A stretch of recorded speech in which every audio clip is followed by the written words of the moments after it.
Hello? I think we're getting a bit of a feedback thing from somebody there.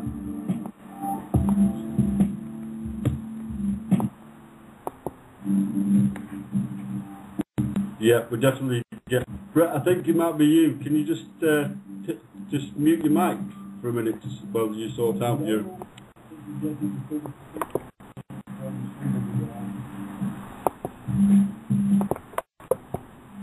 Right. Yeah. Can you all hear me? Yeah, Dude Face here. I can hear you. Excellent. Yeah. Brett? Brett?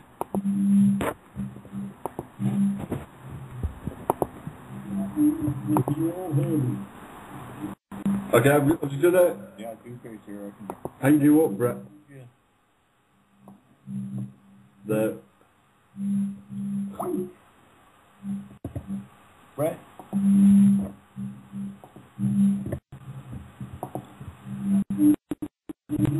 Oh, that was me.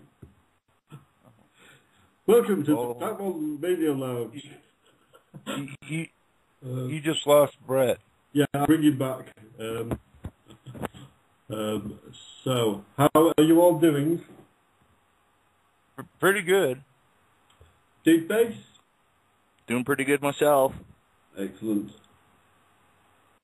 Just had a big move, so I'm just kind of settling in. Brett is gone. So, what should we talk about today? Hopefully Carolyn will Skype in at some point as well. Jay? Yes? Have you got, do you want to promote the 5D meditation tomorrow? Oh, yes. We have a 5D meditation on this radio program set for 3 o'clock my time, 10 o'clock your time, Sonic? Yeah.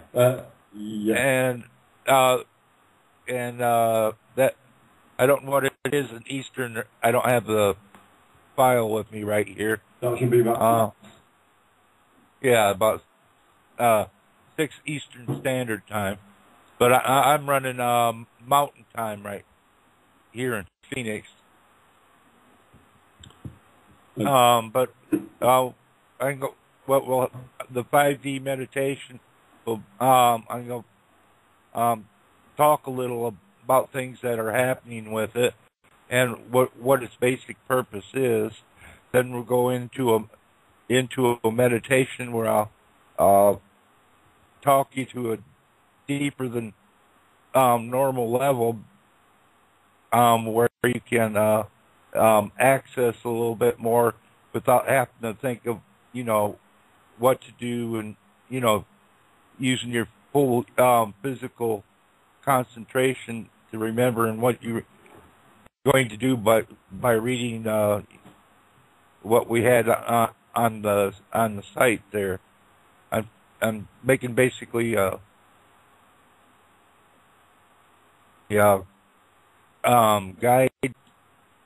a guide down in where you can once you're in, you'll be able to go about what you want to intend to add to the collective. Basically, we'll be focusing on support. What was that? I think Carolyn is with us. Oh. Yeah, I didn't mean to interrupt you. I didn't hear you guys pick up, and I was just yelling at the cat not to bite at the other one. Sorry. Oh. Carry on, Jay. Okay. Basically, what we're going to do is go in a deep level, connect with the collective, and send out love to the Occupy Wall Street people and the 1% as well. So there's a peaceful resolution resolution instead of having this violence that is starting to upkick. We want, the more peaceful the resolution, the easier the transition into a Type 1 society. Excellent. So, well said. So today here with me, Sonic, we have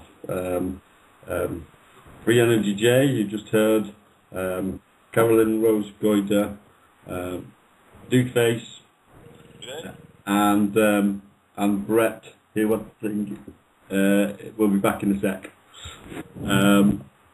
And maybe we should just highlight the show that we did last night. If anybody didn't catch it, it was the Intentional Community show where people were, it was like a round table for people to brainstorm ideas and share ideas. And so maybe Carolyn, you could just mention your little place in Missouri. Do you want me to start with that, hon? Yeah. Okay. Yeah, I'll go ahead and get into that. And I'm sorry I interrupted while you were talking. I didn't hear you guys pick up, and my kitty cats decided they were going to fuss over who was going to get the best seat at the. They're fighting over who gets the best seat at the picture window here at the hotel. But what I'm trying to do in St. Louis, or not St. Louis, but in Missouri, and it's going to happen, okay? And I hope to have this all together, and I'm working on it, and I've got some great people trying to help me, is to get this done. I would love to have it done by Thanksgiving, if nothing else by the end of the year.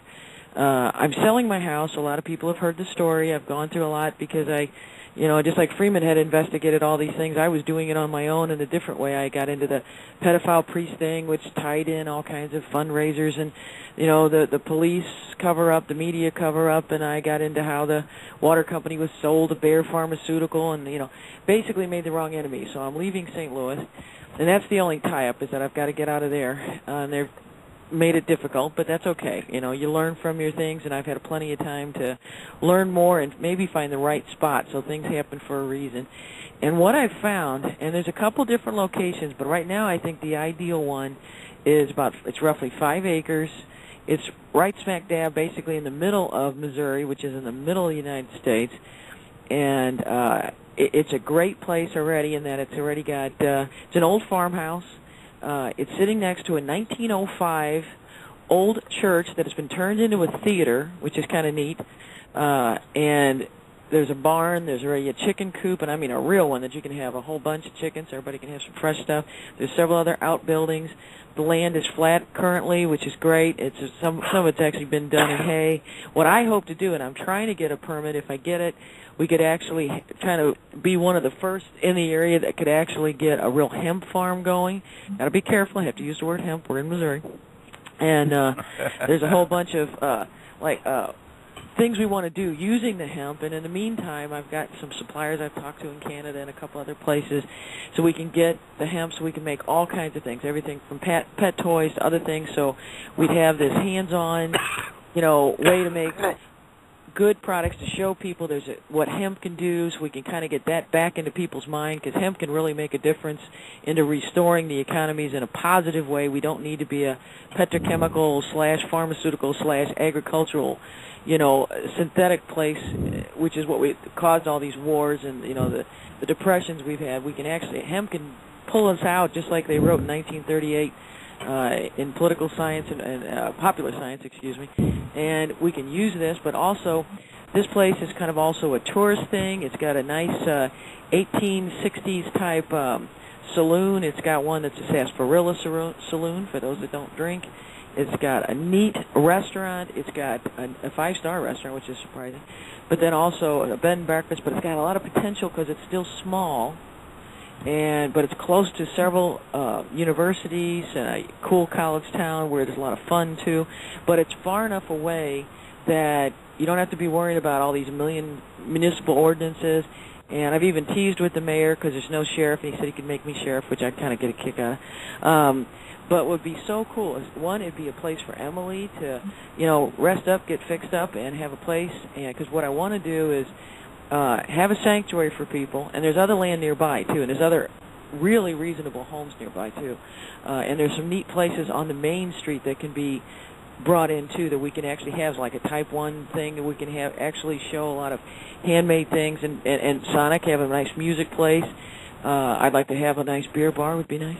But anyway, but we can have it where people would have a place to come, and it's centrally located. It's only like 3, 4, 5 miles off a major interstate, but it's still, we can have, what I want to do is put up the geodesic domes, have the hydroponics, the vermiponics, and something new I haven't done yet, which is the aeroponics.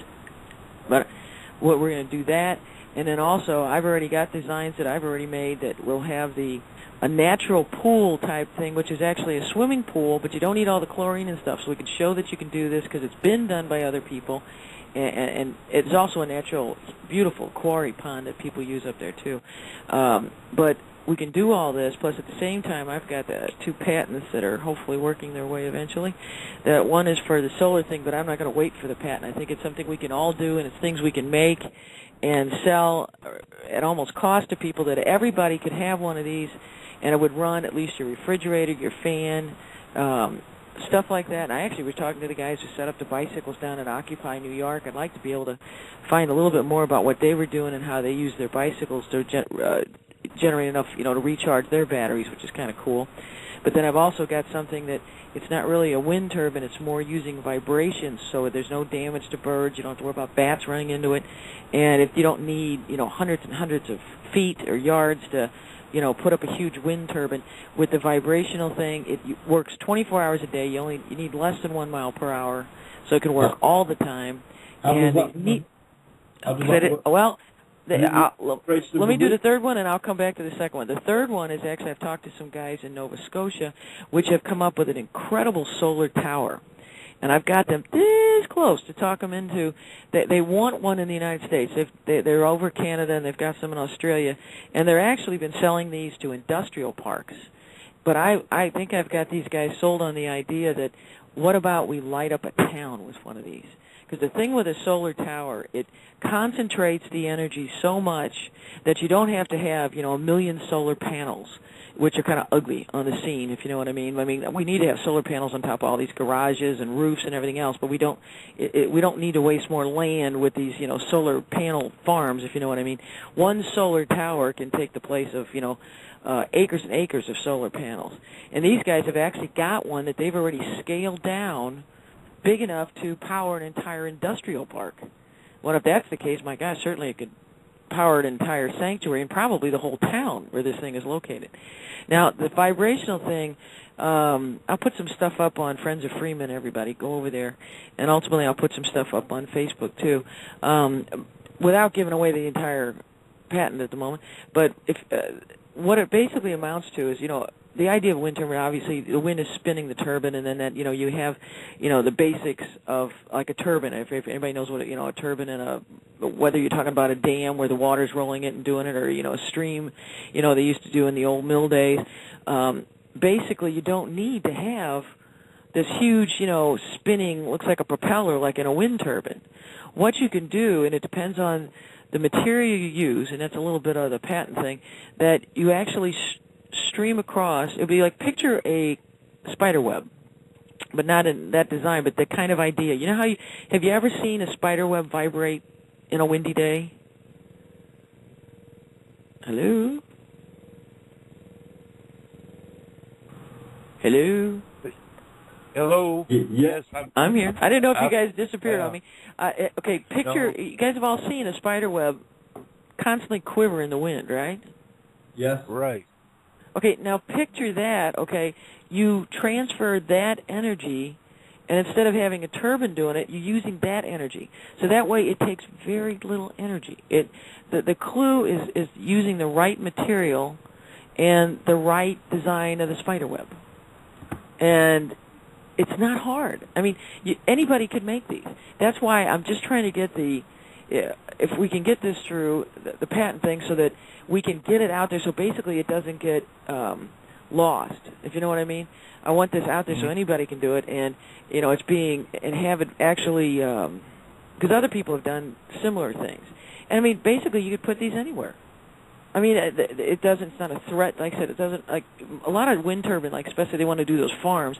They're dangerous. The bats and birds and those kind of things. And wind turbines, when they get damaged in a storm, are extremely expensive to fix, and they're extremely dangerous when they fall over. And you actually need a lot of land to put up a wind turbine because you have to have the guide wires and stuff so that you can, they don't get blown over and all that stuff. With this, you don't have. You can actually put this anywhere, and there's no risk to it. I mean, it's just vibrating. It's not going to go anywhere. And if you use the right material, it's not going to catch a bird or a bat. If anything, they're just, it's just basically like a spider web. I mean, but I'm using the spider web analogy just because it's the easiest way to try to have people visualize in their eye what using a material that's vibrating looks like. I mean, it's not really going to be designed like a spider web, though. It's actually kind of an interesting idea now. I've got a weird idea now. So you guys are setting my mind off in another direction. But, I mean, go ahead. Brett, can you hear us and can you speak now? Yeah, I can hear you guys. Can you hear me? Yes, excellent. Yes. Excellent. So maybe I could bring Brett in a moment. I'll just give the people the number to call in to the Type 1 Radio Lounge. It is 661-621-7506. And if you go to the show page, you can Skype in as well. Apologies for the little error there at the start of the show. That was me. Yay! So, Brett, maybe you could tell us a bit about the amazing ideas you came up with yesterday, or shared with us yesterday. Well, basically, I am working on an idea that combines a screenplay with a charity concert, and which would create an orphanage for children and create jobs for people. And it's all about philanthropy and using money for the best purposes we can think of. And a couple months ago, a guy from Holland called me. He saw my blog about it, and he started telling me a story about the last song that Jimi Hendrix ever wrote called The Story of Life. And he wants to work with me to sort of use this song to raise awareness and money and help people who are healers. So I'm going to Holland next month to interview him and get him on tape telling his story about how he came across this song and the permission to use it for altruistic purposes. That's the short version. Well, that sounds like a marvellous endeavour. How may people help you in this endeavour? Well, I have almost enough money to get there on my own, so I've been asking some family members and friends if they could donate or lend me $50 here, $100, $25, whatever they could afford. And I put it up on Friends of Freeman and some other online communities in case anybody wants to chip in. Part of the idea of having people chip in is that they become part of the process and part of the project in a participatory way.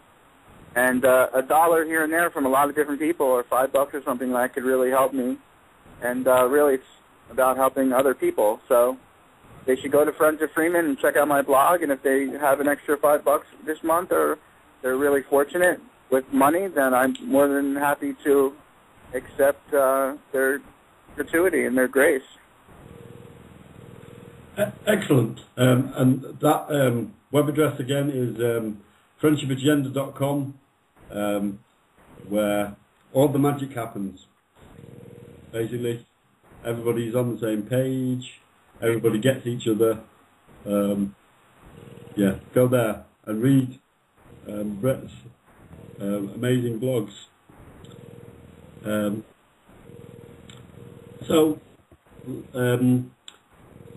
Dude Face, are you still there, my friend? Absolutely. Tell us how you've been. What great things have you been up to?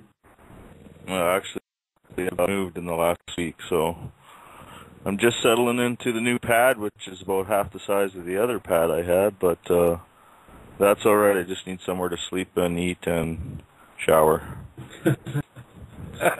Yeah, excellent. So is that still in Calgary? Is it Calgary that you live? Yeah, Calgary, Canada. Yeah, I moved, I don't know, a couple communities over. I'm still in the north part of town, but yeah, it's a nice, quieter neighborhood. I was living in a basement suite for a year, so I'm actually up on the second floor now, so I'm... You get to people watch. Yeah, I get to see the sun. That's always a good thing. Of course, I imagine it's having a basement is a little less expensive to heat than a second-story apartment would be. Yeah, actually, well, I don't pay the heat bill, so that doesn't really matter to me. Oh, okay. Well, that's all right then. But like I said, sellers like living in a cave. It does have a tendency to stay at a uniform temperature, not drop as drastically.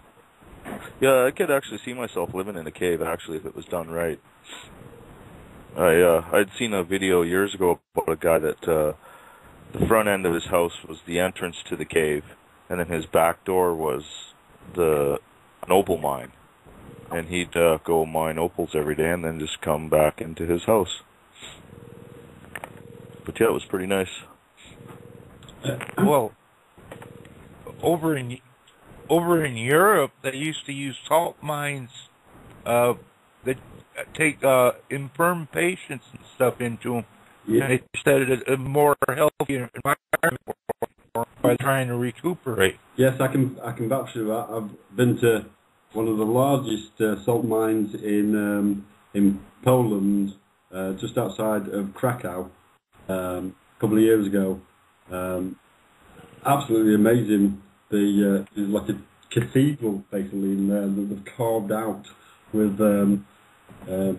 like carvings of the Pope as an example, and we only allow the public down to about the 5th level, but they've got up to 9 levels down, and they have got a little hospital there because the air's a bit cleaner or something like that, and all the minerals in the salt are enriched in the air.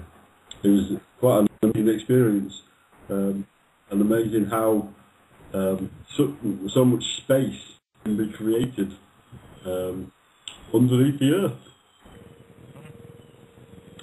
Yeah, nature's got a solution for almost everything. Ain't that the truth? Yeah. She hasn't quite figured out us yet, though, has she? I'm here. So, I mean, the Earth, Sophia has not really figured out what to do with humans yet, has she?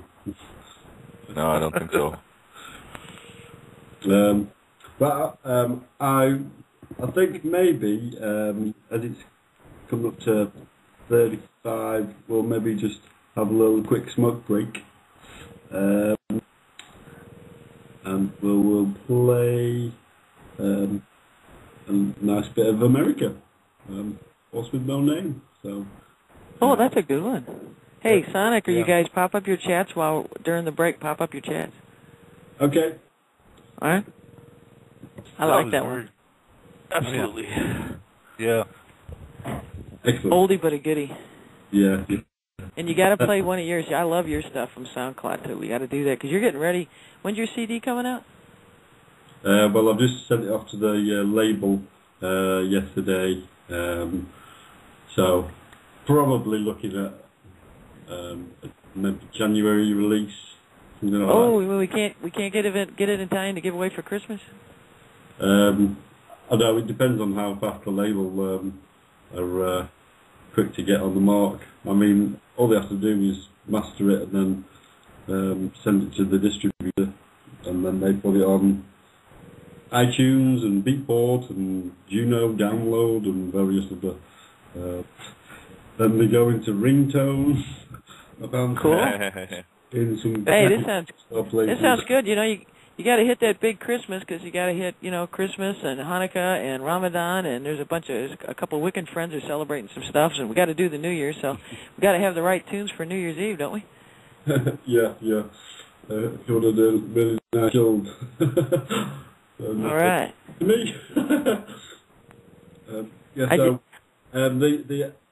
the album is called The Friendship Agenda, and it's by Son Media and the Type 1 artists, because I've sampled so many of you. I've got to stick you all. I've got to give you credits. Yeah, I've forgotten how many people are actually somewhere lurking in the background. But I'll endeavour to find that out and put you all in the little name in the artwork, which the Metasabian guys are currently sorting out. It's going to feature the. Do you remember a few weeks ago, Carolyn? Aitken mentioned him drawing the bus. Oh yeah, I remember that. Yeah. Well, Wonder where he's at. He's not here today. He's not going to drop in today, is he? He may do. He has got 2 little children though, so. Oh. Yeah. It's Saturday afternoon here, so he's probably busy. Yeah. So the drawing of the bus, that's going to be the album cover. Oh, cool. Yeah, yeah. Anyway, back to the matters of the evening. Anyone have anything interesting to talk about? Are you guys hearing me? Yeah, we can hear you, hon. Is that you, Reset? Yeah, that's me. Excellent, excellent. Well, maybe you could tell us about your interesting time doing the sound for Aladdin. How's that? Oh, yeah. Yeah, that's what I'm doing. Just getting something to eat right now. I actually got to leave in a couple minutes. Just wanted to pop in real quick. Okay. Yeah, that's pretty much what I've been doing, is running sound for one of the local high schools here, running their run of Aladdin Jr. Excellent. Which is No kidding. interesting little show. I don't know. It's honestly, most shows I end up doing, they're usually about 2 hours long, and this one's only about an hour, so it's like a really short show. And it's only running this weekend and next weekend. So after that, I'm done. And basically, I've been talking to Sonic lately about, with the radio show, we haven't quite been having the chat room monitored quite the way it should be. And so it's sounding like what I'm probably going to end up doing is kind of monitoring the chat room and kind of cluing them into anything relevant or interesting that might want to get thrown their way, so they don't have to do that themselves and focus on hosting the show. Yeah, and also get some interesting facts from the chat room and relay them to us online. Right. Yeah, I had some issues getting Skype and whatnot going tonight, so it's thought I'd maybe be able to do a preliminary run tonight, but I'm having to run out of here in like 10 minutes, so I gotta get going. There's plenty of time, my friend. You've got a show tomorrow then? Yeah, tomorrow I have it's a 2:30 show, so I got to be out of here, about an hour before then. But then next week I don't have another show until Friday, so Monday through Thursday I'm free. So what time is it there now? Right now it's 4:30 here. 4:30. Okay. That's fine. Well, after 10 tomorrow, Jay's doing the 5D meditation thing. If you want to do it. I should be able to make that. Like I said, this show's only an hour long, so I'll be out of here well before then. Or out of there well before then. Excellent. Boy, you're Central time zone, aren't you? Correct. Yeah. So it'll be 4 o'clock for you. 4 p.m. Sunday. This Sunday. 4 p.m. Central. Yeah. 4 p.m. Central. Okay, I may miss the very beginning of it then. I'd probably be getting back to my place around 4-ish, but we'll see what happens. Okay, we'll work it out. You don't need to be there right at the beginning. Because we're recording it, so you can just go and listen to it, because basically it mostly will be sort of a guided meditation. Plus I'm going to explain right, yeah, that's something I definitely like to try and make, but either way, that's probably something that I'd probably download and throw in my external hard drive anyway, if it's going to be available. Yes. All right then. All right. Well, I got to get going. You guys have a good rest of the show, and I'll talk to you all soon. Hey, break a leg. Okay. Thanks. Take care, man. Take it easy, guys. Cool. Bye. Break a leg. Okay. Bye. Later. Hey, that sounds cool. Yeah, you guys are gonna have to teach us Yeah. all how to do Skype. I haven't done Skype yet. You guys have been a little ahead of me on that. Oh yeah, it's a little tough. It's hard on my computer, and I got kind of a high-end computer too, and it seems to really wreak havoc with my computer. You know, it's something I'll have to play with. Hopefully, maybe I can wait till I move. Hey, know anybody else who's still a sheeple about 9/11? I had a friend who's actually a good person, but he's somebody that's hasn't spent any time learning apparently, and I couldn't believe on my page he actually came out with, everybody knows it was just 2 planes on 9/11. So if anybody needs wake any sheeple up, my Facebook page is just absolutely filled today with stuff about the Pentagon impact. Yeah. And there's a whole photo album full of stuff that'll just blow any sheeple away. Just show him stuff. Just show him. Oh yeah, I mean, I couldn't believe. I mean, I've got the stuff on there about the impact and how there's no way it was an airplane, and even showing the passenger list, which it will blow people away if they haven't seen it yet, because there were so few people on the plane. It was just a joke. I mean, a plane that normally has like 239 people had like barely over 50 people, and like half of the people had top secret clearances. And like, really? I mean, come on, let's have a break here. So, I mean, you look at that, and you look at the pictures, and then, so many witnesses have disappeared and all kinds of stuff. So if anybody needs to wake any sheeple up, they can go to my Facebook page right now. We'll bring it over to Friends of Feeman later. But it's my page is full of it, but it's also I make a lot of stuff into photo albums, and I put the video links and everything else in there, so you can get lost on there for quite a while. I get rather passionate, as you guys know. Yeah. And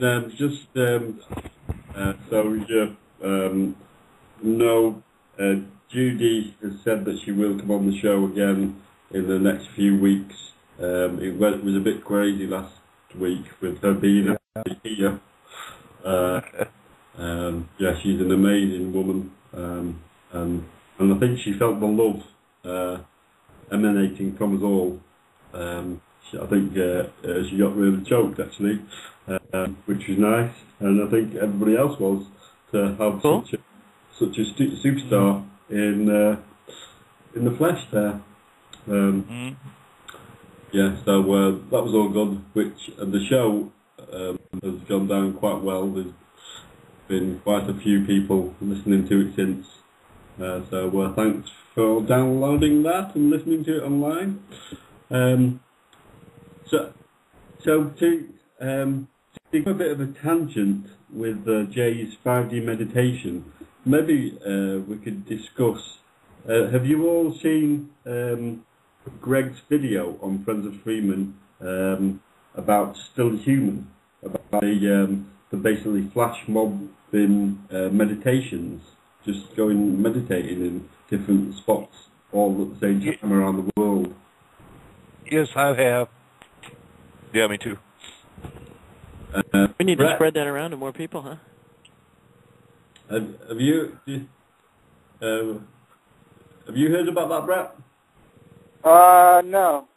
Okay. Well, if you it's on his YouTube page as well. It's youtube.com/Greg Reese, and there's a Still Human video on there, and it just sort of he's doing a promo for somebody, and it's basically a certain time you log into an app which I don't think has been actually made yet, but it sounds pretty cool. I'd definitely have it. A message goes out for everybody to just sort of meditate for 5 minutes at a certain time, and the same time around the world. And it's just going through the concept of what it would be like, what sort of energies would be created if everybody on the planet just took 5 minutes just to sit down and be, calm and just meditate on love. And I suppose that's what Jay's doing with the 5D meditations and things like that, is trying to get that consciousness shift, trying to aid the consciousness shift, because it's going to happen, and it's just how it happens. Yeah. Any thoughts? That's a great idea. I just wanted to say that I thought his story was pretty interesting itself. Yeah. I don't know if you guys watched his little Pick One Congress video there that somebody posted. It's a pretty amazing story, actually. Yeah, about him being in the Marines. Yeah, that's incredible. Just 1 minute be gung-ho and the next minute epiphany, Yeah. awakening. Yeah. All in a flash. Yeah, Jay made a good point on that video of when you remember what happens in that flash, it'll be interesting, or something like that. Do you remember that, Jay? Jay? Oh, he might be on. So, yes, do you want to explain that a bit further, Doofus? His video? Yeah, it was just kind of an interview of him talking about his time in the Marines there, and yeah, it really shook me, because I've often had kind of a fascination with that too, although part of the reason I never joined the military is because they told me I couldn't have long hair, so that was a big thing for me, but it does have a lure to it, the technology and the guns, and I have lots of friends with guns, and when used for the right purpose, they definitely have a function, but there's some power there for sure.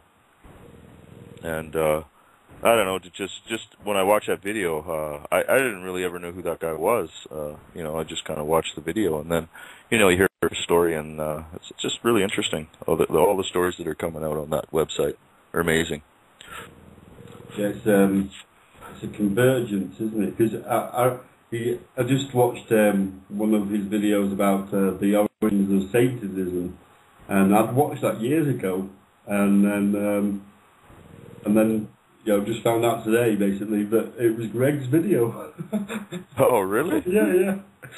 I just stumbled across it on YouTube one evening, and because I watched it again today, I was like, well, I recognise this video, and I recognise his voice, and then it went on, and I was like, yeah, I've definitely seen this. So, that was quite interesting. That, what was the name of that one? It's called The History of Satanism. I actually might have that somewhere, Matt. Yeah. Put that on your page, Sonic, so we could check it out. I'm referencing my files right now. Seeing if I got that one. It's a really interesting video. If you guys get a chance, I'm not putting a plug in for him, but he does some good stuff. Alex Jones had that 27 or 24-hour money bomb. He had a neat 45-minute hour session with David Icke Thursday, which was awesome. Or it was actually Wednesday. And I downloaded it. I'll put it in a photo album on my Facebook page and try to upload some of the sound over on Friends of Freeman. But that was really cool. He really got into some great stuff. And then he had, what is his name? Fritz Springmeier.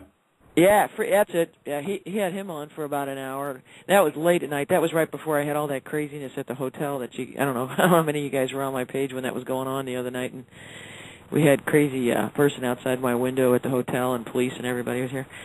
That was fun. But before that, I was listening, and Alex had Fritz on, and then earlier that day he'd had David on, and he was, I tell you, he was just really cooking, and he was talking about the Satanism, and between him and Alex, they weren't pulling any punches, and they didn't even have any commercials. They were just going on for a whole hour, and I downloaded most of it, so I'll try to put that back up on my page. I listened to that last night, and that was just awesome.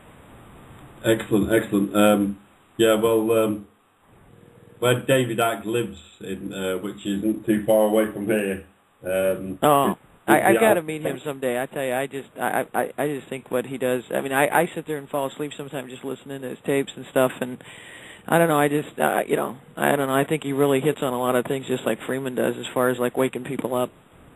Yeah, I think I prefer Freeman's way of doing it with a big smile on his face, and just sort of he drops quite amazing information just matter-of-factly, And I think that's a really cool way of doing it. Oh yeah, Bob was a clone. Oh yeah. It's probably what keeps you alive too. Though think about it, and there's a lot of guys. I'm a big fan of Peter Levenda and of course Jim Mars. I mean, gosh, you can't have a library without his books. And he was actually on Alex Jones yesterday too. I got his stuff, but I haven't been able to download just his separate section yet.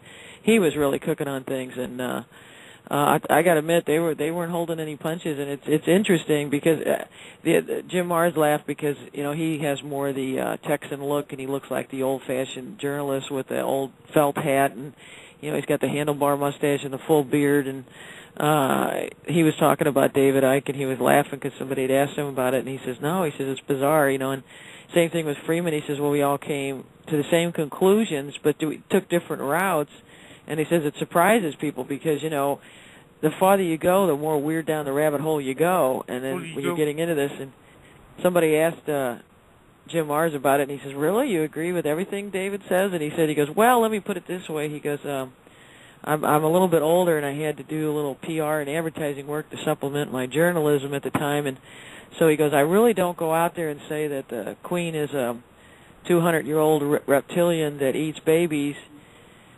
It's not the best way to win friends over. He goes, but I'm not saying it's not true. And he was classic, He's like going, well, and then I got to admit, especially late at night when they were doing the whole 27 hours, man, it was really cool to hear that people were actually saying, the truth of what was out there, and giving people, hey, you want some more? Here's some information. And guys like, both Freeman and David and Jim Mars and Peter Levenda, I really admire them, too, because they actually give away so much. I mean, they do these presentations, and they don't go chase people down for listening to it on YouTube and stuff, so they want the information out there. They're not just in it for a buck, Is Peter Levenda's the guy that did, like, the Sinister Forces, yeah.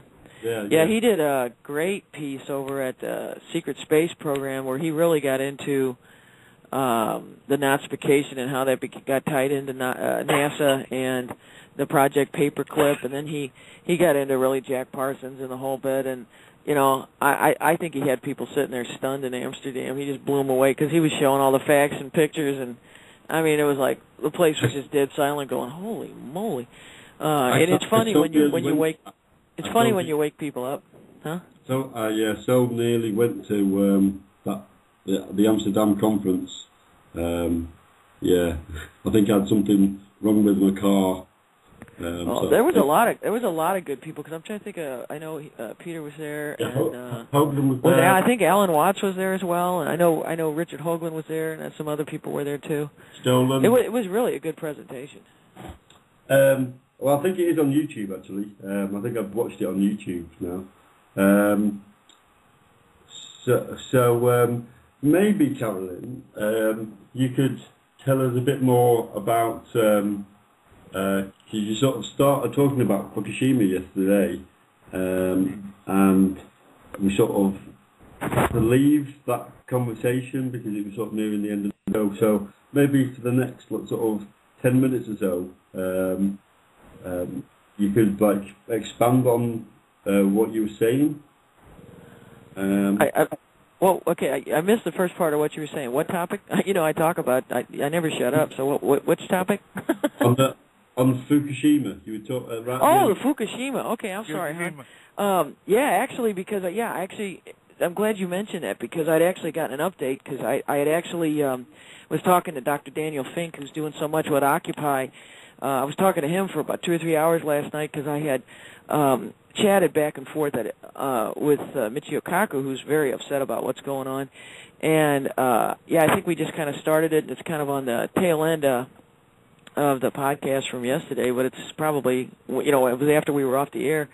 But what a lot of people don't understand about Fukushima is, the MOX fuel that they were using, okay, it's actually more dangerous than people realize because it's not just a mix of uranium and plutonium, which is they were trying to develop a further advanced version of a breeder reactor. But what's really creepy is that most of what they were doing is when we were supposed to be basically disposing of our leftover and extra nuclear arsenal, with our agreement, the START agreements with now Russia, started out with the USSR. Instead of disposing of this, what they came up with was a way to make a buck. Of course, is always the way they want to do it, and plus I actually think they wanted it located where it was. They actually had made a deal with the Israelis because they were going to give them some, which of course they're not supposed to be doing because of the nuclear regulatory agreements. But they actually had a Israeli ship moving the stuff over to Japan, and that's when, if people wonder what happened to that CIA agent that was shot and killed on the Houston highway, he had actually been one of the guys assigned to monitor, because, there really are honest people at most working levels, and they think they're doing this job to protect the United States. Some of these people don't realize just what's going on up the stairs with the hidden hand. His job was to monitor the Houston harbor, because, some people really still believe that there's this boogeyman out there that's going to, bring in a ship and, there's some, fatwa to go blow up Houston or something. And this guy's job was to do that. Well, he detected these. Okay, that he detected the radiation. He's trying to pull, the alarm and hey, wow, somebody's really going to do something in Houston. Well, that wasn't the case. They weren't going to detonate in Houston. It was basically just moving this, fuel through Houston, getting it on this Israeli ship, and then it was actually flagged to another country. But you needed to have people that actually understood how to move this kind of fuel. And not everybody in the world knows what to do with this stuff. So they got some people that knew what they were doing. They went through the Panama Canal, went over to Japan, and that's what part of the problem is that at Fukushima was not just a large generating power plant on the Japanese grid. Fukushima is also where the Japanese, without their people's approval, but nobody asked their people whether they wanted to do it or not, that's where the Japanese were actually doing nuclear weapons research. And so the problem is that there was a lot more there and a lot more going on, and the fact that they were actually trying to enrich the uranium and work with the MOX fuel to make it weapons grade, and keep it, because all weapons grade stuff starts to degrade after a while, and it has to be basically re-energized. So they were actually doing that before the tsunami, which my personal belief is it wasn't a natural event. I think that was caused. Now, everybody's got a theory as to who caused it. I know Benjamin Fulford has a version, and everybody else has got other versions of who's playing what games. But the problem with Fukushima is that there was a lot more weapons-grade uranium and plutonium there than people realized, and they're not telling people. And that's why, when you look at Chernobyl, which was basically just a nuclear power plant on a power grid, I was in the Soviet Union when that happened, and I got really irradiated from it too. I basically glow in the dark. Because when I was in Finland, we didn't quite know what was going on in Chernobyl. I actually got exposed to a year's worth of X-rays per hour for 3 days. So I was like, whoa, that's exciting. But with Fukushima, since it was not just a power plant on a power grid that they could pull the plug on, they didn't bury that thing in borated sand and concrete, which is what, the Soviets, a lot of guys risked their life in the helicopters and whatnot, basically making a sarcophagus, which is also melting and cracking. But at the time, it was done, and it did save life because it did slow, because otherwise the radiation is just exposed to the air and being distributed everywhere. The borated boron will actually attach to it and keep it from going anywhere, and the concrete and the sand are obviously a physical barrier. Well, everybody was wondering, and Michio was screaming, and everybody else, to bury this damn thing at Fukushima. Well, they didn't want to, because basically you're telling them to bury their weapons facility. And that's the secret part that is the most ominous and horrible part, because they're going to let people get cancer, going to let them die.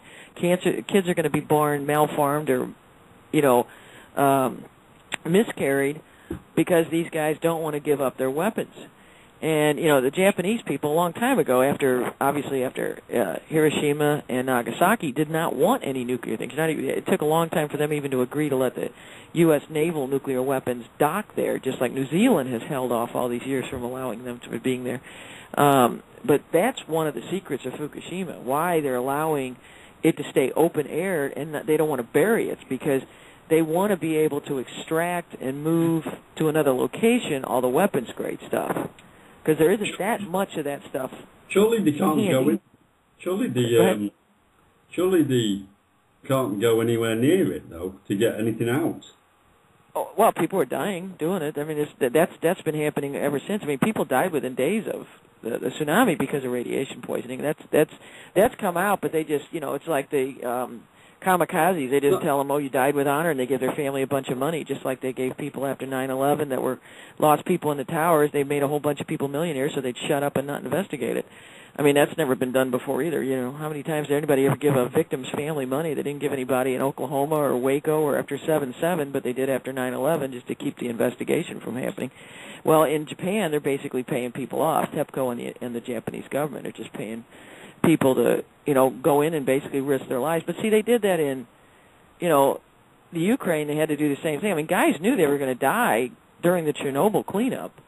I mean, everybody knew, and, you got a little monitor on it, and the amount of time that, like when Chernobyl was at its hottest, these guys were literally told, you got 90 seconds off the helicopter. Now, what the hell can you do in 90 seconds? You know you're going to be off the helicopter longer than that. So they knew that if nothing else, they were going to get bone cancer, prostate cancer, or something. And a lot of them died within days and weeks, and most radiation deaths are pretty miserable. So these guys, there actually are a lot of heroic people in Japan, and a lot of heroic men and women probably. I don't know about if it's really men and women in Japan, but I know men and women died at Chernobyl. But a lot of noble men are dying in Japan thinking they're protecting their nation and their families and their villages. They don't know that they're protecting a weapons plant. Yeah, it's quite shocking that it's not even really in the news anymore. Well, look, we don't hear about the Gulf, and the baby dolphins are still being miscarried and showing up on the beach dead, and they're still opening up crabs full of oil. And, the shellfish, the oysters, you open them up, and it's like, you have tuna in oil sometimes out of a can, but then, you're not supposed to open the oyster and have it come right out of black oil. And nobody's talking about it. And they're still using Corexit in the Gulf. After they told Congress we're not doing it, but everybody has shown the videos. There's still tons of Corexit still stored down there under torps, and they're still spraying Corexit from USC 130. So, I mean, they're doing that and just doing it, and nobody's paying any attention, and things are dying, and people have forgotten about the nuclear problem in Nebraska, huh? The people that own the media are mates with the people that own the BP. So, exactly. So apart from the initial, oh, this has happened, it's sort of shunned. I mean, recently over here, over there as well, with the phone hacking scandal with Murdoch and News International, that seems to be a non-story anymore, but still a relatively important one because it means that News International has been spying on loads of people. And even if they were doing it for themselves, they were wrong, but what if they then pass that information on to other sources like, intelligence agencies and things? They're all in the same pie, aren't they? They're all cahoots. When you got 5 corporations all with interlocking boards and they're all with the same banksters running the mass corporate media, they're only going to tell you so much. I mean, you got to look at the reactors that went critical at Fukushima, and it is refissioning, by the way, which means there's fission going on, and that's not a minor thing. I mean, that's just basically releasing cesium and everything else to the atmosphere and to the ocean and to the aquifer underneath Japan. A lot of people don't realize it's actually totally polluting the fresh water that's in Japan, which is going to run out. They're going to have all the fresh water in Japan is going to be irradiated. Probably, if it keeps going in the next 18 months, there probably won't be a clean aquifer left because most of them are interrelated under the island. But like with Fukushima, you're not going to obviously see NBC or MSNBC reporting it because it's owned by the reactors were built by General Electric, and they also own NBC. Yeah. They're not going to sit there and talk about it, and they're not going to take that chance. And, the United States really doesn't, the government doesn't want it investigated because, then it's going to come out that it was some of our nuclear warhead, material that's over there. And, all those things have a signature. And that's why, they are monitoring, but how does how, like even in Vancouver and other places, they said, oh, we're not monitoring anymore. Well, the reason they did that is because if you really do detect some of that stuff, you get the signature, you can identify where that stuff came from. You know, it's just like with the anthrax when they try to pretend that, oh my God, that must be, let's get the Unpatriot Act because people were dropping from anthrax, and you know, even though the White House was on Cipro even before 9/11, you know, people forget that. Nobody's ever questioned anymore. Hey, didn't we have an anthrax? You know, we had people literally die in the United States from anthrax right after 9/11. Nobody ever went to jail. It came out it was weaponized United States anthrax. You don't ever hear anybody saying, gee, whatever happened to that anthrax? You know, did anybody ever go to jail for that? I mean, I don't know. It seems like people, I don't know if it's all the fluoride and the combination of that and the Prozac they're on. People just have this most short-term memory. And hell, I've had 9 concussions, and I do better than that. It's like, shit, start buying water filters, folks. Yeah, interestingly on that point, I watched for the first time today Idiocracy, the film about, Reset put me onto it, film about this guy who gets like cryogenically frozen supposedly for a year, but then ends up going 500 years into the future, where... Yeah, that's a great movie, eh? Yeah, fucking great. So, it's got good stuff in it. He's got electrolytes. Yeah, it's got electrolytes, yeah. Yeah, so the premise is that everybody with low IQs are the breeders, and that's what people in the future are done. Yeah, the favorite show on TV is some guy getting kicked in the running around kicking people in the balls or something like that. I forget what it's called. You've been bald or something like that. And yeah, the president is like this. What is he, like an ex-wrestler or something? Yeah. Yeah, we should try to get part of that posted up on the Friends of Freeman. Actually, I'll do that tonight. I'll rip a chunk out of it and throw it up there. Well, cool. Brett put it in the Dropbox, but the Dropbox then got like 150% over use. So yeah, check him out. But I quickly got the film just before he unshared the file, the folder.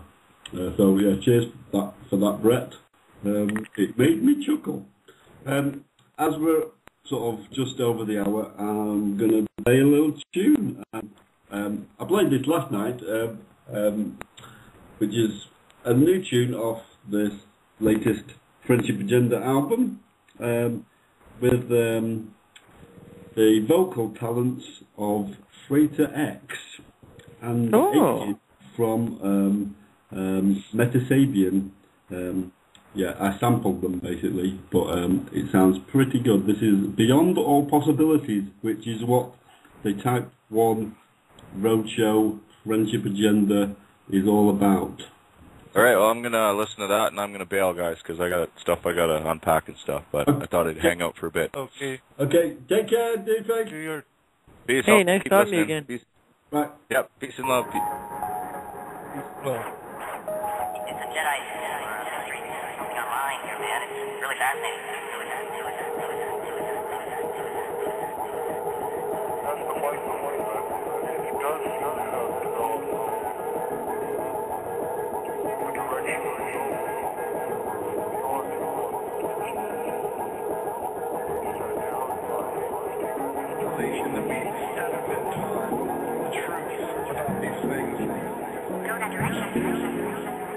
All of us who are on this path is to seek truth and enlighten ourselves.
Creative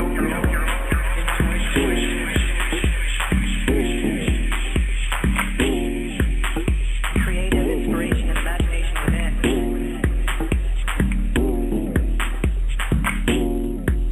Beyond all possibilities.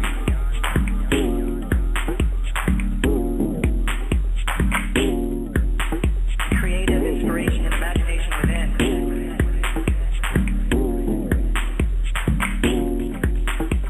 Potentiality and all possibilities.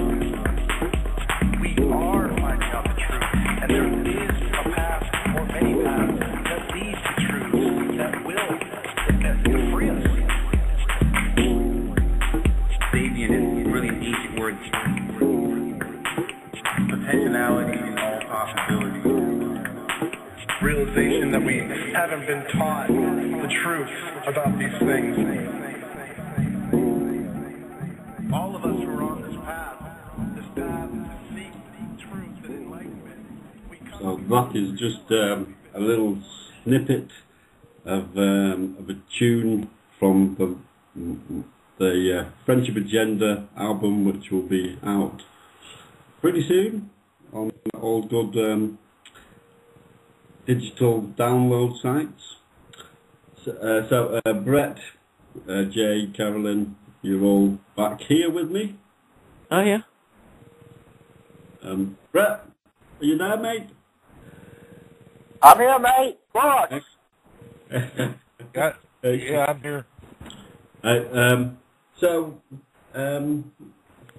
if Brett, if you and Carolyn want to continue the conversation that you were having yesterday, because that was getting pretty interesting. Which one? The one where I proposed to her? If you want to carry on that one, mate. More about, how... actually, maybe Brett, you could tell us about the trip, the visit that you've had with Freeman and the Tesla Foundation. Okay. Excellent. Well, Freeman, Jamie, and Monty, who are on the Emily bus, showed up here on Devil's Night, October 30th, and they stayed at my place for about 4 or 5 days, and we went to Camden, New Jersey to visit the Maniac Agenda, which is a bunch of guys in a band, and we went to Philadelphia and we visited Mark Passio, and we went to a Tesla Club Foundation meeting. So I met about 10 or 12 amazing people. I mean, the greatest thing about Freeman and Jamie and Monty and everybody I met so far is that everyone's really generous and down to earth and kind, no matter what kind of things we're all into personally or what we're passionate about. The most important thing is everyone's really nice and really generous and interested in working together. That was the most amazing part of it all, and it was just kind of like a circus, man, meeting amazing people. Everyone's really talented at one thing or another. The Tesla Club Foundation was awesome. There was a bunch of these guys sitting around who just love Tesla, and they can build all sorts of crazy coils, and they were really excited, and it was really a great time all around, man. Excellent. It sounds it. So did you, when you were at the Tesla Foundation, did they show you any, cool stuff? No, there was just Freeman and Mark were explaining to the Tesla group what the Type 1 derivative was about, which was interesting because they didn't really know, and that was sort of important. And we spent most of the time discussing the inaugural Type 1 kind of gig in Philadelphia and how they could incorporate the Tesla coils and what each side wanted to do and what was possible and stuff like that. That sounds like a pretty cool meeting. Excellent. Yeah, the whole week was amazing, amazing time. I just watched your video of the bus leaving. Yeah, man, I already missed those guys. Ran after them. And then said, note to self, Give up cigarettes. Yeah. Very funny. So I'll probably see them again. Freeman and them are going to be in New York. He's going to a film festival where he's got a cameo in a movie next Saturday. Yeah, so I'll probably see them again. They might stop by again on the way to New York, and I'm actually going to try to invite a bunch of friends that I have and see if like the Metastabian guys want to invite some people and see if we can get a ton of people into New York at the same time. What's the movie that he's got the cameo in? It's definitely on the site somewhere. I think it's called Don Peyote. Yeah. Oh. Yeah, it's Don Peyote. If you've ever seen Mars Needs Mums, it's like a pixel art animation or something like that, where this kid goes to Mars because his mum's been taken there by some aliens, and the guy that made Don Peyote,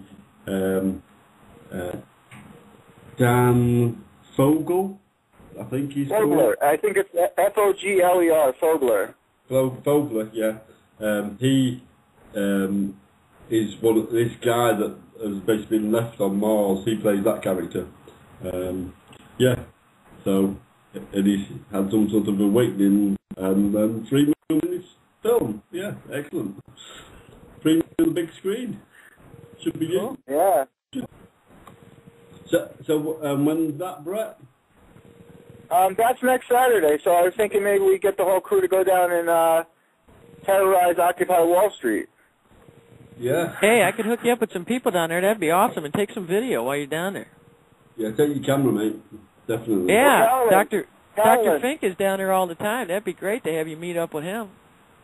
Carolyn, I only live an hour away, so I mean, I'd be interested in meeting up with your friends at any time. I mean, anyway, so we can talk about that. Well, come on over. I'm sitting here. I can't go anywhere yet. I'm waiting for my licenses to show up from Montana. I have no license on my vehicle, I had so much fun. It was actually the same cop that gave me the ticket for having no license plate that came and helped me with the crazy guy outside my window the other night. So I'm not driving, so you have to come to me. I'm going to do that too. We got to talk about that too. I want to come to Missouri and work on everything. Because you said, which direction are you? You're north of me, right? No, I'm down in New Jersey. I'm down in New Jersey. Wait, who's an hour away? I'm getting voices mixed up here. Well, it's definitely not me. Who said they were an hour away? Did I have a flashback? What happened? Maybe you did. That might have been the flashback. Somebody said they were an hour away and wanted to get together. I'm like, all right. Okay, maybe I was having a wishful dream. What's going on? Could have been. He definitely wasn't Darren Dudeface because he's in Calgary. That's a little farther. Maybe it was on last night's show. I want to go to Calgary though because I want to see some hockey. I haven't seen any good hockey in a while. So we definitely have to have Emily, and we got to get the caravan, so at least we can go see some good hockey games. And you really have to watch hockey in Canada. It's not the same. I mean, we watch it here, but it's not the same sport. And I want to... What's the sport with the stones? Not sculling. What is it? That's curling. Who remember it? Curling. Oh, yeah, I got it. I swear to God, that's one thing I got to build.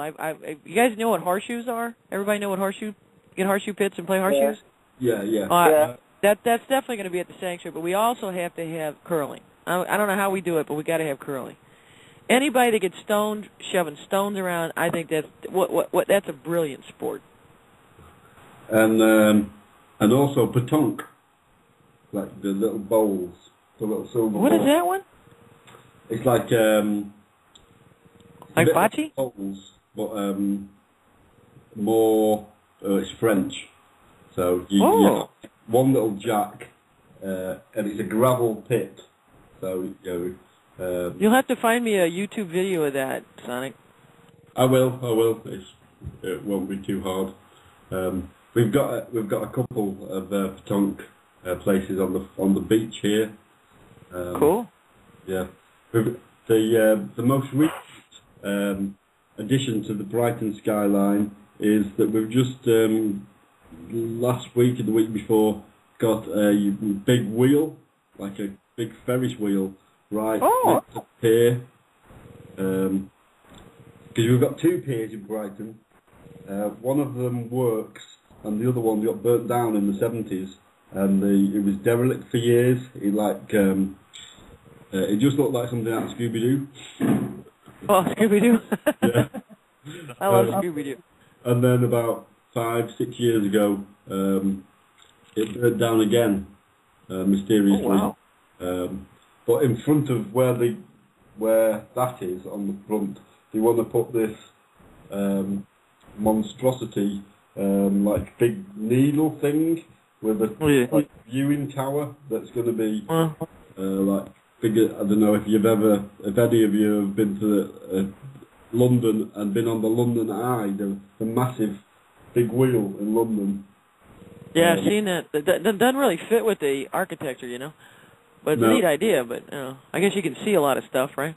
Yeah. Kind of kills the, when they're looking at the image of London, it kind of kills the picture, though. Yes, well, there's quite a lot of buildings in London that do that, like that big gherkin thing. Yeah. Well, so yours in Brighton caught fire. I mean, how fast was this wheel going? It actually friction and fired up, huh? No, that was the pier.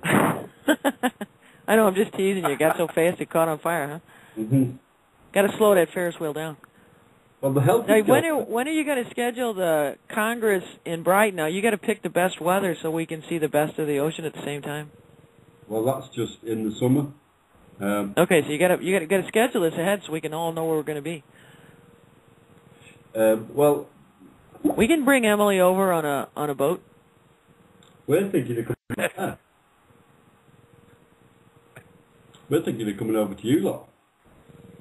But then maybe a European one would be quite good. A European tour. Yeah, we can get Henrik from Red Ice to come over. We could have some fun. Get all the guys from Amsterdam that did the secret space thing over, and we could. And you'll just have to put everybody up, though. I mean, you got to, Sonic, you got to start cleaning the place up. Have you got the webcam? Huh? Have you got the webcam? Yeah, well, why not? Yeah. So yeah, but the roadshow thing seems like it's going to be very interesting next summer. If we get some good venues to locate them, there's going to be some fun had. I saw Freeman put up on his page about how the Freeman is going to, the Freeman TV is going to have some more stuff. I just put that back on my Facebook page so more people can see it. I don't know if you got it on yours yet. I'll send it over to yours, Sonic. And I can't remember who's all on I got too many people on Facebook. I don't remember who's all on there now. I lose track of who's on Friend of Freeman and who's on Facebook. But you know what? We need to put if Freeman's got any route yet figured out of where he wants to be, we need to make a map up and suggest to people, hey, okay, now where are you? Because we'd like to be here, there, and we could have some cool destinations set up. I know everybody wants to go to the Mayan stuff in 2012, but frankly, I think I'm going to skip that one. Just like you asked me about the guide stones a couple of weeks ago. There's certain things, I don't know. I'm not sure I want to be down in the Mayan thing during December 2012. I'm not real big on partying with people that were ripping out hearts. I don't know about the ghosts down there. I don't know about that. Yeah, certainly. But Brighton sounds good. Are you still there, Jay? Yeah, I'm still here. Yeah. Any words of wisdom? Carolyn, I tried to email you. Did you get my email? Just send it to carolyn.r.goida.facebook.com? Yes. Okay, yes, I'll have to look. Okay, now I'll have to look because I had a bunch of them, and I got to admit I haven't gone through everything yet because I was on the radio twice yesterday, and then I was on the phone for about 4 or 5 hours with people, and I'm still trying to sell my house and do all this stuff. So I've got to catch up with my email. I apologize, I haven't caught up yet. Well, and then I got so passionate about 9/11 today. Sorry, huh? I tried to drum up some business for you on Friends of Freeman. I put up a bulletin that you need assistance in moving and stuff. That sounds good. Yeah, right now, right now, if anybody wants to, this is a request, but I need to stay at the hotel for at least the next 2 weeks before I can get hopefully sell all this stuff and sell the house, and I'll have plenty of money to restart this. And like I said, we got people we've already got people, we've got horses, we got donkeys, we got chickens, I've got all kinds of plants coming, so we've got all kinds of fun work, and everybody, I want this to be a communal thing where everybody can just do what they're physically able to do and what they're mentally able to do, and, because I've done a lot with able farming too, even people, working with people in wheelchairs, even farming. There's ways to do this with this stuff. But right now, I got to make sure I can stay in the hotel. So anybody rich or anybody that's got any rich uncle, let me know. I just need $227 a week for the next 2 weeks to pay this hotel off. Though I'm getting some donations from Robin's show, but I hate asking for anybody's donations. But if anybody wants to help, let me know, because you will get, once I sell the house, you're going to get big surprises in exchange. And plus, everybody's going to have a neat place to come to work in the garden, get all kinds of vegetables, and share. And with the theater next door, I'd really like to do some more with that. And we've got that free movie theater that they're offering us in a nearby town where we can do a lot of stuff, because that thing seats, I think it was like 500 people, and they got the velvet chairs. It's an old vaudeville theater, and it's closed, and it's in good shape. I had somebody go run out and take a look at it since I couldn't get there. And they said it's actually it's airtight, it's watertight, it hasn't had any problems in it. So we'd have this neat theater. It seats 400 or 500 people. We could do all kinds of cool stuff. And man, I could see Freeman up on the stage doing some good stuff. And the one next door to where I'm looking at, the one that's been turned into a little theater, that seats, I don't know, I think it's like 100, maybe 150. But that would be cool too, just to have some cool things. And I was talking to Lobo about maybe, we could do some videos and stuff out of there. We can actually share a lot of stuff, because what we can do with the vermiponics and the aquaponics is, when we're doing stuff, do some videos and maybe even have people come there, because that church has been turned into a theater. It's also got like classrooms, so man, and they're already telling me that we can use it for nothing, and as long as we kind of help out the town too, Huh? Yeah, but I want to be theater director. I'm moving out there in January. All right, sounds good. Seriously, sounds good. I'm not joking. I'm not either. I can ask anybody. I don't joke. I tend to be blunt. You guys, I get passionate and don't shut up. But I when I say things, I'm blunt and serious to the point of painful. I like that. As soon as I get back from Holland, I'm coming out there. All right. Excellent. Sounds good. Like I said, hey, Sonic, I want you to come out too, and I want Steve, and I want you definitely got to bring Fight Jack. You got to help me. I want to look for I want to find a good stream around there too, because I want to find that, because the other thing I want to work on those really expensive atmospheric water generators. I talked to the guys who sell those now for like $1,200 and $1,500, and once we get out there, there's a lot of stuff we can do, because we can put one of those in Emily, but the thing is we don't need to go spend $1,500 on these, because what an atmospheric water generator is just a fancy name for a dehumidifier. You can go to Sears and get one for $100. That's the core of it, and then what you do from there is, depending upon what kind of shape you want, all you need is some UV light inside to help with the sterilization, and then there's several other filters and some chemicals and stuff, but healthy chemicals. We're not talking about the bare pharmaceutical crap or fluoride or anything like that. There's a lot of just natural things you can do. It's sort of like a version of a Berkey inside of it, without all the expensive, redo filters that cost you $1 million in a year. But, you can have water anywhere, but at the same time, I would love it if I could come out there and help me find a good natural stream, because Missouri's full of it. Our nickname here in the United States, Missouri, is known as the cave state. So there's tons of caves and there's tons of natural streams, but I want to see if she can help me find something, because I know she's got a better way of finding, I think, a healthy and a good spiritual thing at the same time. It's not just a source of water. And I got to admit, I would love it. This 5 acres included a cave, because I've been caving my whole life. So, but there are ones nearby, because there's a huge quarry and a bunch of other stuff. But you got to start someplace, And there's also a lot of acres nearby, and there's somebody trying to get a really neat place. It's already got a stocked lake and stuff, and they're trying to get the guy who's actually got the distributorship for Snap-on Tools in Missouri and Arkansas, and she's a relative, and she's talking to him, and she's thinking he may even help donate and help us get some other land that's nearby that's got, like I said, I think it's like 50 acres or something, and it's got a stocked lake and some other stuff, and it's been used for horse pastures and hayland, so it's like, we'd have this huge potential. I could even see in the next 2 or 3 years, even, I would love to be able to have some good music festivals where people can show up and Emily can be there and everybody can bring their RVs and their tents and, we can actually do some serious stuff. And then not just have the music festival, but then have people like David Icke and Jim Mars and have Freeman up there giving, discussions. I'm thinking exactly the same thing. Huh? I'm thinking exactly the same thing. Yeah. I just think that would just be awesome, And then maybe it makes this the best place because it's in the central part of the United States, so everybody can just kind of converge from everywhere, If you had a cave, you could take scrap wood and stuff, and implant mushrooms and grow mushrooms in the cave to supplement your vegetables and stuff, especially during the wintertime. Well, when I was still in St. Louis County, they came in.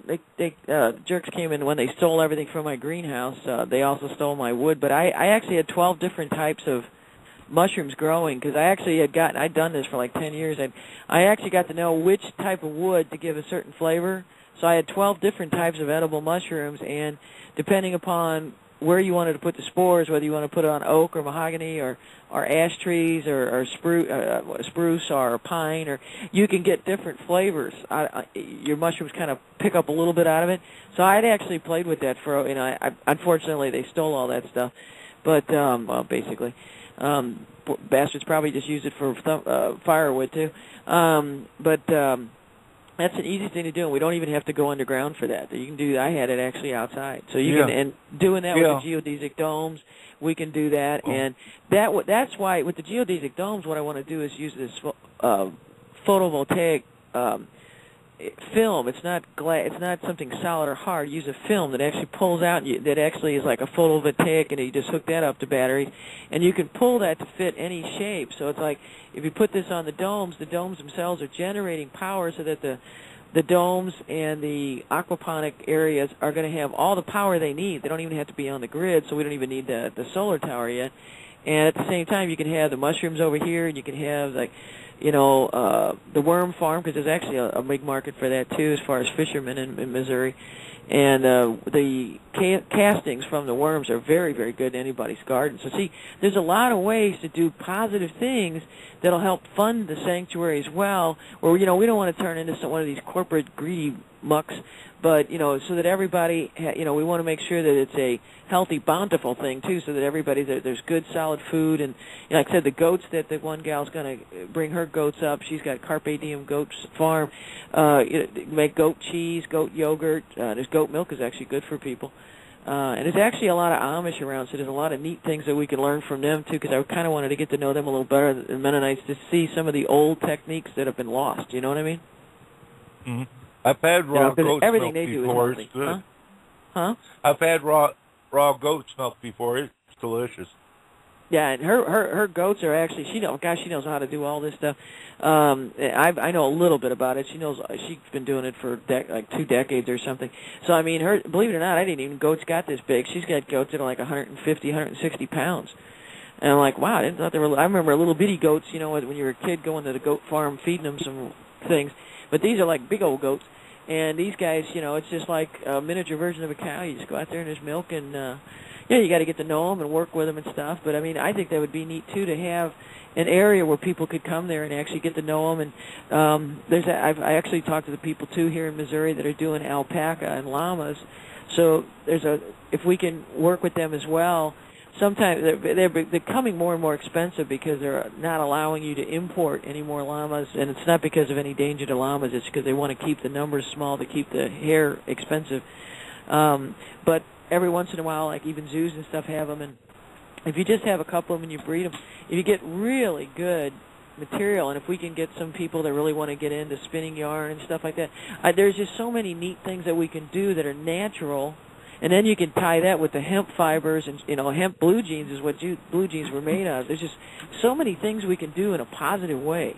We can still use the modern technology too. I mean, I love toys as well. So I mean, I want to have the best. We're going to have IMAX and good screens and be able to stay state of the art, and be wired up so we can Skype and talk to everybody worldwide. I mean, that's the thing I like about Facebook and Friend of Freeman. You can have friends worldwide, and we definitely want to keep that up as much as possible. You know, because there's even private people we know I've already been talking to that they've got their own private, they're launching private satellites. Heck, we could get Freeman his own, you know, satellite station. What the hell? Let's kick some butt. Yes. Yeah. I want a satellite station. That's it. Well, the Type 1 Radio Lounge will be on its own satellite, right? Beaming to the universe. But you're right, we got to be careful that we don't want to have all the cameras on. We got to be able to relax while we're on the lounge. We got to keep the lounge just audio. Yeah. Well, we do. I did set up a live stream TV station on, channel on live for the Type 1 TV. So, I mean, if anybody, it's just there. If anybody wants to use it and broadcast Type 1 live, I was hoping maybe Freeman would use it to like do some live broadcasts from the bus, but he hasn't yet. Oh, cool. But that is all still there though. Send me a note on that, Sonic. I'll see if we can get you some stuff, because there's a lot of people that we can get. Because I mean, Judith Baker's a good friend of mine. She was the gal who was the boyfriend. She was the girlfriend of Lee Harvey Oswald. So sometime maybe, but in November we can actually get into what really happened. Because I know John Barber's a good friend of mine. He's the guy that did the documentary personally with Garrison about what really happened. Garrison, as you know, is the only guy that indicted people over the basically coup d'état that killed Kennedy. So I mean, if we can use that, we can even put up the using that TV link, video link. We can put on the Garrison documentary for free and let people see it. I mean, it's several hours, and then there's even a bunch of there's thousands of hours of raw stuff that we can get a hold of sometime, and we can get enough people that really want to start doing some stuff. Let's face it, there's so much stuff out there. We need to show people the various farms, like I said, making the bicycle thing to generate your own power to do and also the little solar panels so that people can, keep their refrigerator and their fans going in the summer if they're not hooked to the grid. And, we can get more and more people off the grid and show them how to grow their own, I never know how to pronounce it, whether it's stevia or stevia, and then, our own vegetables and stuff. Man, there is just so much cool stuff we can be sharing. And plus, you got to show everybody how to do the cool mixes you do with music too, Sonic. I'm just impressed with that. That just seems to just fall out of my head. And the way I think about music is that music, because everything is one, everything already exists somewhere. It's just the timeline that we're going through. So the music that I create has always sort of been there, and I'm just sort of the thing that gets it out. That's how I perceive it. So I'm just letting it be free. Cool. Hey, I better hear my voice in one of those. Am I going to get in one of those yet? Of course. I'm going to be hurt. I'm going to be hurt if I don't hear me.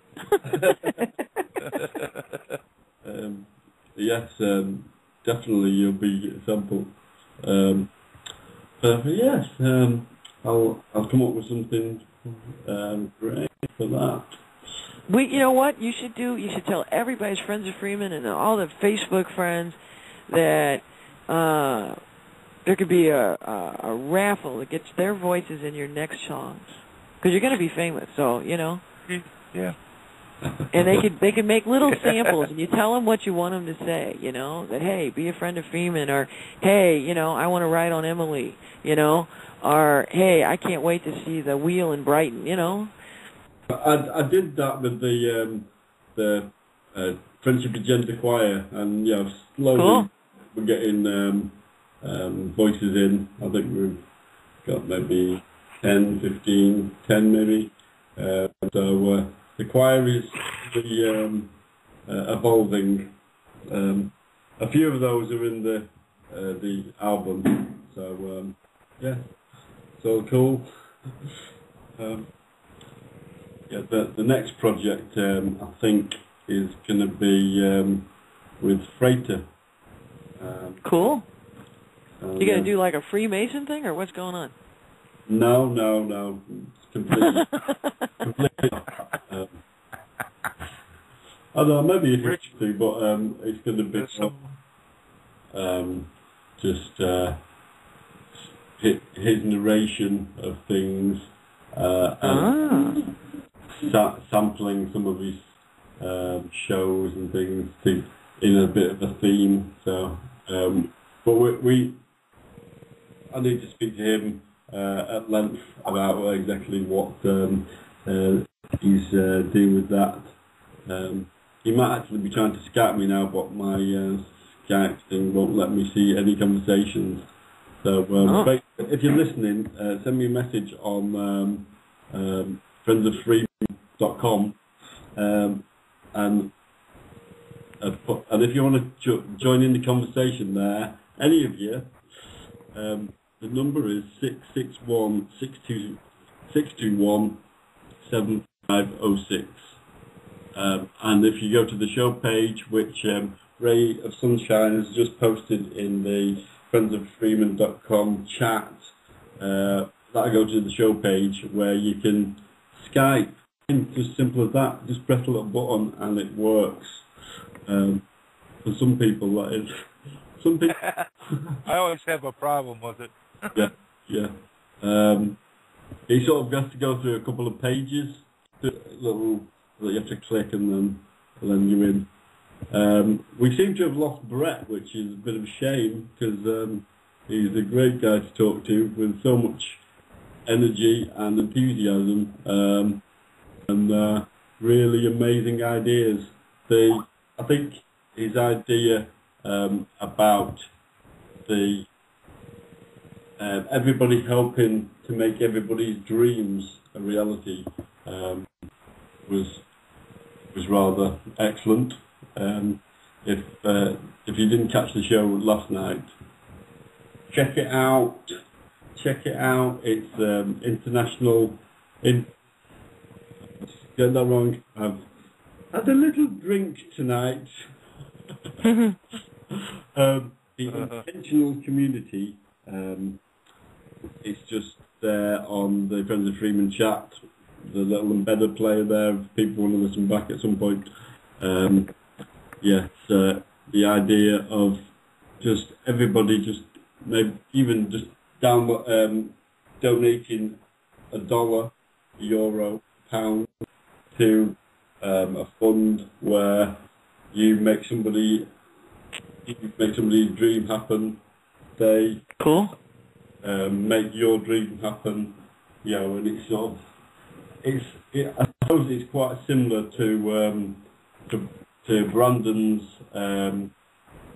the pool idea, where everybody's got something to offer, and people. So you put in some knowledge, books, music, something that you make, and somebody takes that out because they want it, but because you put stuff in there, or able to take something that you need. So all skill bases are covered basically. So those two ideas could marry quite nicely. It's quite interesting to get both of those in a in-depth conversation. They were talking a bit on the show last night. So we've got 661. I'm just 661. You are on the air. Is this Swami? Hello, 661. You're on. Namaste. Excellent. Namaste, Tommy. And how was your day today, sir? Oh, it's been a very groovy day here at the ashram. We just had a wonderful meal my wife made for my birthday dinner, and Happy birthday. Happy birthday, Swami. Thank you. 21, right? Again. Good.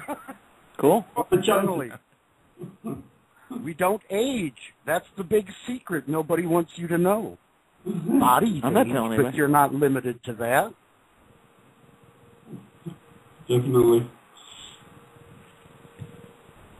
You're making me hungry. I haven't eaten yet today. So what did you have for your birthday meal, then, Swami? I'm sorry? What did you have for your birthday meal? A rice and roast and gravy. Mm. Whoa. Nice. How far away are you? I'm hungry. I'm in Illinois. I'm in Missouri. Yeah, no. Not that far. You know where Terre Haute is? Oh, okay. You're that far away. You're on the other side of Illinois. Yeah, I'm about 45 minutes east of Terre Haute.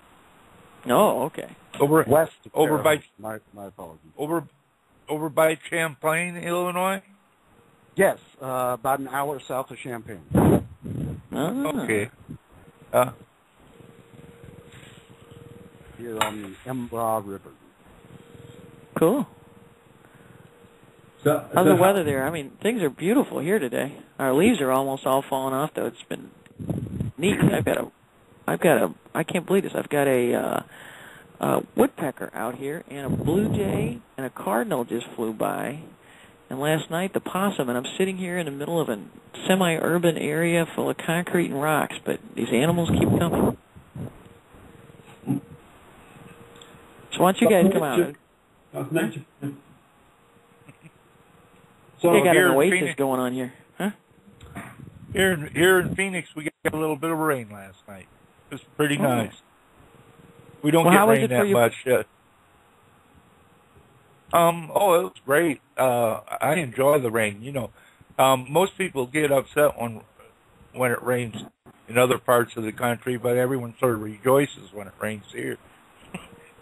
I like a good thunder and lightning storm. Oh, we get all kinds of weird in here. Swami, how was the weather for your birthday? The weather was lovely, nice and cool. And it was all right. I'm just a happy guy. Cool. You're mellow. Sometimes, yes. Other times, not so much. Just depends what the topic of conversation is. But food and weather is safe, right? I had been asked to share something with the Type 1 folk, and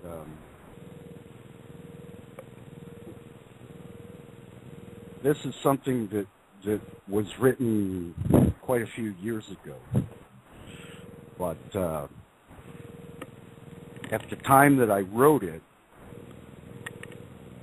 it was an absolutely a mystical experience. And I would present that now for you, Sonic, if you like. Yes, of course, sir. This is called His Big Comfy Couch. Once upon a time, this body was filled with light and used to write this simple tale about how things work in the physical life and afterlife, as well as other topics. Offered to your heart and mind in the name of the divine. I sit with God on his big comfy couch as a small child sits with their parents.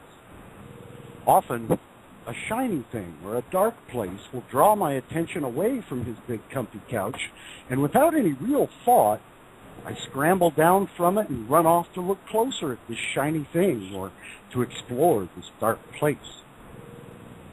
The shiny things dazzle my eyes for a time, and I forget all about the big comfy couch and he who is upon it. Eventually, I come running back to him with this shiny thing, and in my silly and childlike way, I proudly announce, "Look what I found!" I forgot. He's the creator of this thing and knows it far better than I ever will. But as I proceed to try to explain my discovery to him, he always chuckles and says, "Oh, is that right? Well, I am very happy you found it. Why don't you tell me all about it and we'll sit here together on the couch for a while. The dark places draw me with a certain dread of what may be hidden in them. Not enough to trigger a fear of them, just enough of a draw to make me think I need to explore. So I carry my little light into this dark place, and sometimes there's a boogeyman in there. It causes me to stop and hold my breath. Sometimes, in the holding of that breath, I feel the distance between his big comfy couch and myself. This feeling of distance and fear will momentarily paralyze me and cause me to think I am so far now from that big comfy couch, I may never find my way back, and even if I do, I'm in trouble because I wasn't supposed to be in this darkness in the first place. Then, in the time that I'm paralyzed, my little light starts to flicker and die. It is only then that I go running scared through the dark place in search of his light. Sometimes, someone shows up to light the way out for me. Sometimes, I have to run screaming and terrified until I see the light of he who sits on the big comfy couch. Tears blinding me, I clamber up not only onto his big comfy couch, but into the very lap of my Lord. Again, he chuckles and says, "What's wrong?" I pour out the horrifying tale of what frightened me so badly in that dark place, as if he did not create that as well. Once I've told my story, he chuckles again and says, "Well, that sounds awful. I guess you won't need to run off in there again, will you? Why don't you just take a nap here with me on the big comfy couch? It'll all be much better when you wake up." He gives me an embrace of infinite love and protection, and we stretch out on the big comfy couch and sleep the sleep of angels, totally unaware of the shining things and the dark places. I think you know how this story ends. I wake up from my nap, and I start noticing shiny things in dark places all over again. I know he chuckles as I once again run away from him, just sitting there, keeping a place warm for me on his big couch. Always remember, you are more valuable to our Creator than an ocean of diamonds, exactly the way you are now. Of myself, I do nothing.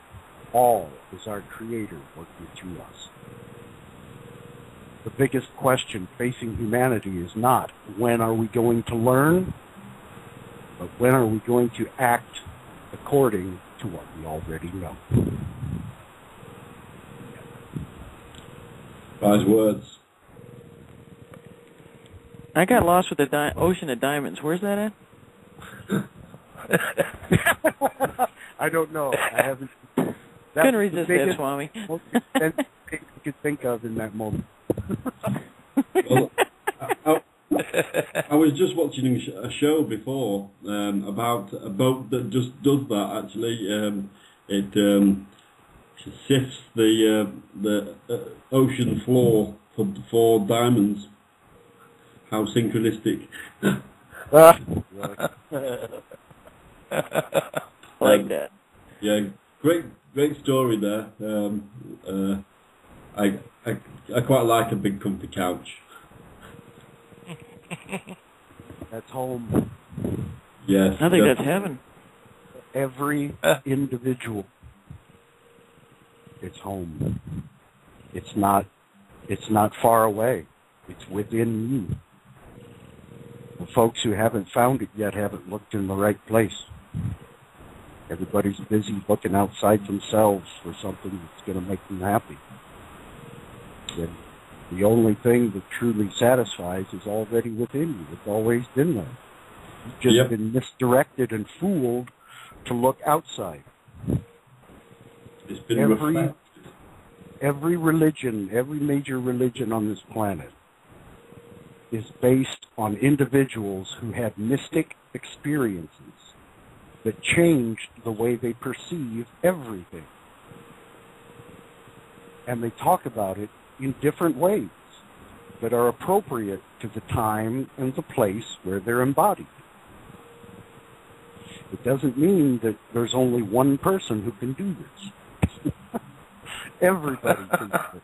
That's what the object is. The powers that were have been totally invested in keeping people from knowing these very simple truths about how humans function. And it's because it's totally impossible to control an enlightened individual through fear.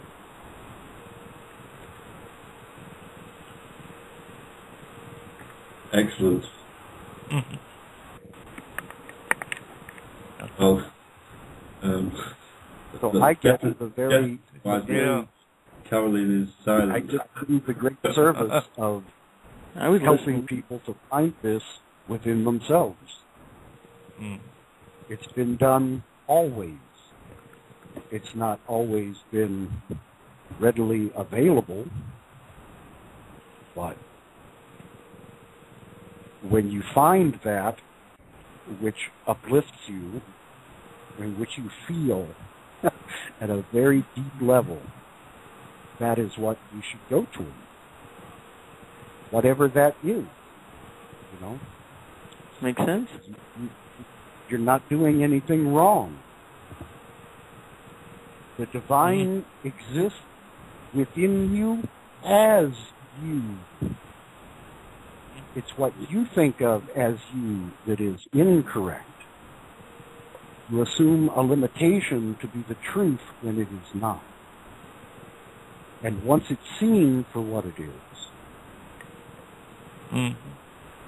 things change. Yeah. And everyone is moving to a place, a state, a condition, a dimension, a consciousness level. Describe it however you will. It's the same thing. These humans, the Buddha, Yeshua, Jesus, Moses, Lao Tzu, Bodhidharma, all these people saw and came in contact with the exact same source. They just described it differently for the time and the place where they were working. And the powers that were sought to deify these individuals who underwent a mystic process and hold them up as something to be worshipped rather than something to be learned from so that you can experience the exact same thing. It's your potential. It's your right. It's your destiny. Yeah. And a lot. It's sort of as well just a return, isn't it? It's recognition is what it is. Yeah. You only have to recognize what has always already been the case. Yeah. All this development of a you as an individualized unit of consciousness has taken place on the foundation of that which you eternally are. It's not different. It's appeared different for a while, but it's not that way forever. All that is, isn't it? There's a really good Terence McKenna quote where he says that nothing lasts, but nothing is lost. And that's a really quite a powerful statement, that, because in that situation there's no loss of energy anywhere, so that means the whole still remains. You know, that which is the source is what you find when you have shed the limitations that you currently perceive as your individuality. Yeah, You definitely. can both at the same time. You merge with the source, and the source can then emerge through you. Yes. Yeah. It's all very simple stuff. Yeah. Sometimes without a master to point it out, people just don't even look at it. No, and There's been so much hullabaloo about rules and limitations. it's the thing that's right in front of their eyes as well. It's the best kept secret, I suppose, isn't it? That it's just right there. But because you don't recognise it, as you're saying, you don't notice it, and it's when you notice it that you smile. Because, a lot. That's you are in realisation then of. Because then you can look at everything going on planet Earth, all the humans and all their activities, and you can very clearly understand that each and every one of those bodies is carrying out its karmic destinies led by their individual nature. Mm-hmm. And they're going to do what they're going to do. Let them do it. Yeah. And the judgment falls away. Mm-hmm. Well, in the fact that it's already done, isn't it? Because it's like an image that you're just running through, isn't it? Everybody's just running through the image of that timeline when everything, there is only now. So everything must have happened now. Yeah. It's like sitting inside the house, thirsting, when there's a river right outside. Excellent analogy. Excellent. Go to the river. If all you can do is take a thimbleful back in the house with you, great. If you can jump in the river and become completely absorbed in the flow, that's great too. Yeah. It all just moves in one direction. But if you're sitting housed away from it and blocked off, you can't access it. And that is where suffering comes from. So we've got 90 seconds, the blog talk lady just told me, left on the live part. If we did go over a bit, then people that aren't in the call here will listen to it on the podcast. Any last thoughts from you all? Hey, can I mention there's some chat people popping up on Facebook. Eddie Dudek is listening every week, and David Potter and Karen Rose and Abraham are listening. So they've been listening to you guys, and they really liked your poem, basically your essay. So I just want to let you know that you got people listening all over the place. Yay! I think Janine's listening. And everybody's trying to tell come. me now, giving me names. What did you say, Swami? I said, and others will come. Yeah. That's true. Yeah. I hope so. If not, well, yeah, it's just a nice chat, isn't it? Well, I mean, it's not exactly for the masses right yet. Oh, No. we're gonna go In another year or so, we'll be in that place. and But we're now, gonna- the folks who are functioning a little higher and outside the box, it's their duty to step to the front, regardless how they feel they'll be received, and start doing what is in them to be done. Period. Let the universe come out of that. Okay, and on that note, I will just stick a tune on and then we'll just head out. So thank you all for being here. When I find this tune, here we go. Yeah, thanks Swami, thanks Carolyn, thanks Jay, thanks Brett, thanks Dudeface, all for ringing in, and thanks everybody for listening. This is the Type 1 Radio Lounge with Sonic, because the ball deserted me, but they're all back. Yeah, everyone's busy this weekend, and but I wasn't working, so. But this is Gil Scott Heron, and the revolution will not be televised. Bye, people.